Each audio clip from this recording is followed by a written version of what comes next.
ये कांग्रेस का नेता गांधी खानदान में किसका एटीएम था? स्मृति ईरानी जी को कुछ याद दिलाना चाहता हूँ। हमारे माननीय प्रधानमंत्री जी भोपाल में गरज रहे थे करप्शन पे। 72 घंटे के अंदर जिन पर गरज रहे थे उन पर फूल की वर्षा हो रही थी। एक बात तो स्पष्ट हो गई कि कांग्रेस का हाथ काले धन के साथ है। कांग्रेस पार्टी का इस मामले से कुछ लेना देना नहीं है। मोहब्बत की दुकान पर करप्शन का कारोबार चल रहा है। कांग्रेस के आला कमान को, गांधी खानदान को, देश को ये बतलाना होगा कि उनके एक सांसद के 10 ठिकानों से 200 करोड़ रुपए जो बरामद हुए और काउंटिंग अभी जारी है, ये कांग्रेस का नेता गांधी खानदान में किसका एटीएम था? अब तक कांग्रेस पार्टी ने चुप्पी साध रखी है। ये भी सुनने में आया अखबारों से कि पैसा इतना पड़ा था लूट का कांग्रेस के इस नेता के घर में कि काउंटिंग की मशीनें तक टूट गईं।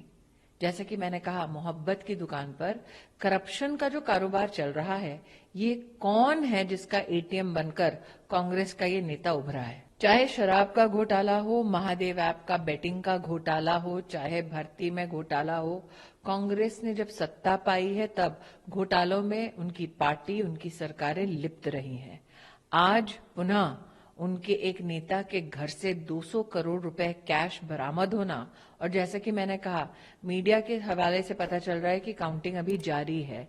तो वो कौन है जिसका एटीएम कांग्रेस का ये नेता है, और क्यों अब तक कांग्रेस के आला कमान ने इस विषय पर कोई भी टिप्पणी नहीं की है? किसका पैसा है जो लूट का छुपाकर कांग्रेस के इस नेता के घर से मिल रहा है?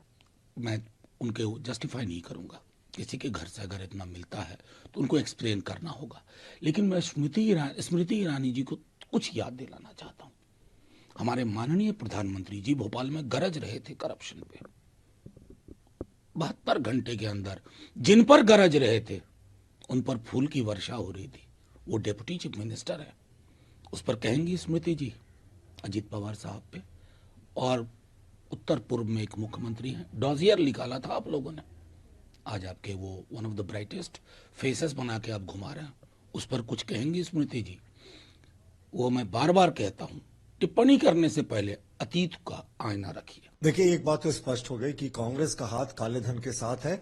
अभी तक हमारी सूचना के अनुसार 400 से ज्यादा करोड़ रुपए कैश की गिनती सांसद धीरज साहू के विभिन्न ठिकानों में हो चुकी है, और ये आंकड़ा संभवतः 500 करोड़ कैश की ओर बढ़ रहा है।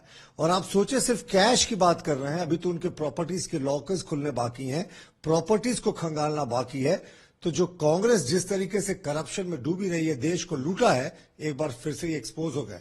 और आज राहुल गांधी और प्रियंका गांधी शायद इसलिए चुप है कि ये न सिर्फ एक सांसद थे बल्कि कांग्रेस के खजांची भी थे, और कांग्रेस पार्टी की शायद फंडिंग भी होती थी। तो ये तो पैसा मुझे लगता है कांग्रेस के शीर्ष नेतृत्व तक पहुंचता था, तभी अभी तक राहुल गांधी और प्रियंका गांधी ने अपनी जुबान नहीं खोली। सोनिया गांधी, राहुल गांधी और प्रियंका वाड्रा ने क्यों अपना मुंह नहीं खोला? किसी दूसरे नेता को क्यों आगे कर रहे हैं? जाहिर है ये पैसा का शायद एक हिस्सा उन तक भी पहुंचता था।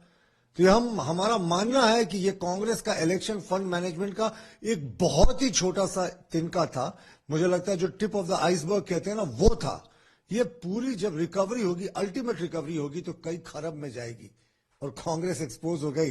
2024 में करप्शन कितना बड़ा मुद्दा होने वाला है ये सबको पता है। और अब तो ये रिकवरी 400-500 करोड़, और उनके कंपनी का इन्होंने जो हलफनामा दिया था पिछले चुनाव में, उसमें इनके सारे कंपनीज का मिला के टर्नओवर वार्षिक 120 करोड़ था। तो उसमें अगर आप 10-20% प्रॉफिट भी जोड़ लें तो ये मुश्किल से 10-20 करोड़ के आसपास होता है, और वो भी कैश में रखने की लिमिटेशन से रिजर्व बैंक की। लेकिन इनके पास से तो 400 करोड़ कैश मिल चुका है, और शायद ये 500 करोड़ की ओर जा रहा है। तो ये शायद जो नेशनल हेराल्ड में जादू राहुल गांधी करते थे और सोनिया गांधी करती थी कि बहुत कम अमाउंट में 5,000 करोड़ की कंपनी को खरीद लिया, धीरज साहब झारखंड में यही करते दिख रहे हैं। कांग्रेस पार्टी का इस मामले से कुछ लेना देना नहीं है। ये उनका अपना मामला है, साहू साहब का। वो एक्सप्लेन करेंगे ये पैसा उनके पास से कहां से आया। बड़े बिजनेसमैन हैं, लेकिन फिर भी इतना सारा कैश ताज्जुब की बात है। कानून अपना काम करेगा, इससे कांग्रेस को कुछ लेना देना नहीं है। लेकिन मैं स्मृति जी से पूछना चाहता हूं कि बंगारू लक्ष्मण जी जेल गए थे करप्शन के मामले में, जिम्मेदारी लेंगी कि वो भारतीय जनता पार्टी ने कराया था? मध्य प्रदेश में व्यापम हुआ था, मानेंगी कि वो बीजेपी ने कराया था? अगर उसकी जिम्मेदारी बीजेपी ले तब आपको कहने का कुछ